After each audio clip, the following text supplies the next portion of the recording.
So welcome to episode 2 and Two Old Men Go Mad in Queenstown. You remember these two geeks who will go to great lengths, well, some lengths anyway, that insofar as our bodies can take us, to find out for you our Whiteboard alumni power stations that we have talked about in class. So today, you remember last time we talked about getting a helicopter ride into Bullendale, the site of New Zealand's first hydroelectricity generator, possibly the first one in the Southern Hemisphere as well. So we got on there today with some people who helped us out getting there by helicopter, yeah? Yes, great thanks again to the people at Dock and Paul Mitchell of Heli Tours. That's Heli Tours, Queenstown, Paul Mitchell. Yeah. And so 4 of us took off, Paul Mitchell and Anna from Dock. We took off from Queenstown Airport, headed up over Coronet Peak, more or less followed the Skipper's Canyon Road through to the Skipper's Township, and then branched off down off the Shotover River down Skipper's Creek, up Skipper's Creek I guess I should say. Yeah.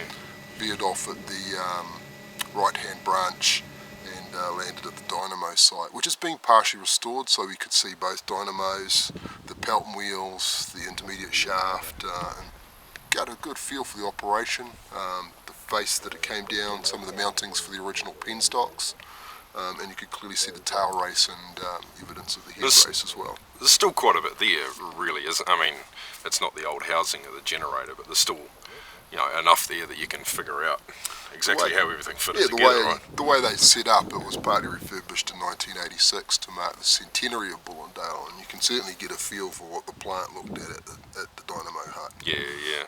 And from there, having scrambled around, it was a stunning day for flying, so we popped over the ridge, an amazingly steep ridge, wasn't it, where the transmission line goes. Transpower's O&M on this particular transmission line, it leaves a little bit to be desired. In fact, I didn't actually see any of the transmission line on the... we understand some there, but... Couldn't see any of it.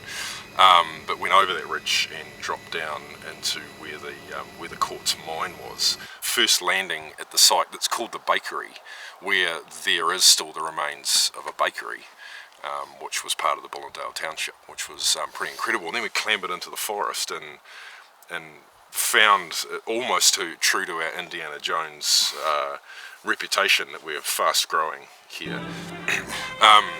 You found an armature and of a motor. Well, the whole motor, in fact. We kind of knew that parts of the motor were there, but it wasn't really understood how much it was there. But I'm pretty convinced that the armature and most of the motor is sitting there, and that is the original motor that was installed in 1886. And in some ways, it's as significant as the dynamos. And not in great condition, but certainly the parts are there. Yeah, we do appreciate that. For most people, finding an armature and a motor in a forest is probably not what you talk about on Friday night, but we were pretty excited about this because Peter Pecci, the archaeologist, had suggested that armature was lost. Yeah, I think it's a very different design to the ones at the Arc Dynamo, so I think they didn't... this part that I think clearly is the armature was different to the other ones, and so I think the view was that it wasn't there, but I'm pretty convinced, did a bit more research on it, but it actually is pretty much the whole machine sitting there. Yeah, in bits. To the point that a tree had actually grown out in the middle of it, which we posed Doc the question. It's partly a heritage site, but partly Department of Conservation. Would you chop down the tree to save the motor? Yeah, there's a good one. So we scratched around there for a while, and then we had the fortune of being able to drop the helicopter into a very small patch of land down right by where the... What was the site down there at the bottom of that? That's the actual site of what was known as the Phoenix Mine. Originally the Scandinavian mine, then the Phoenix Mine, then the Achilles Mine. And that was there were actually about 3 mines, shafts dropped at various points along there, but that was the big one. That was the one originally owned by George Bullen and his brother. It's the site that had the biggest stamping battery that was actually in the region.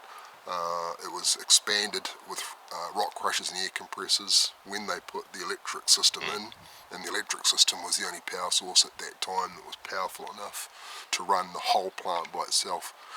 They did actually still have the steam engine and the old Pelton wheel. And this was the general area where 200 odd people lived. Yeah. Families in houses, and what sort of altitude are we talking here? It was 2,400 Something feet, like that, yes. something like that. So you're up high. I mean, in the middle of winter, you know, you're in absolutely treacherous country, and yet people live there with a bakery and every town in Central Otago's got to have a pub, and there would have been a pub and a hotel there. But And a hall, which was later on turned into a school. yeah, So they even had schools there.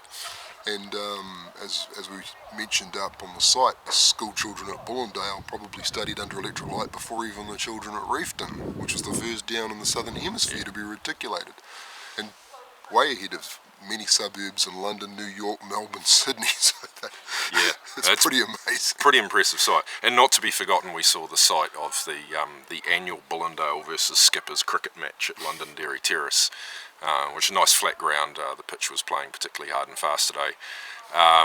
So yeah, we've been in there, we've looked around, came back, and now we're probably ready to do a bit more preparation for filming. You know, get in there and create this little clip that's going to become part of the whiteboard material on the history of some of these sites in New Zealand. So yeah, all good. All good. All good.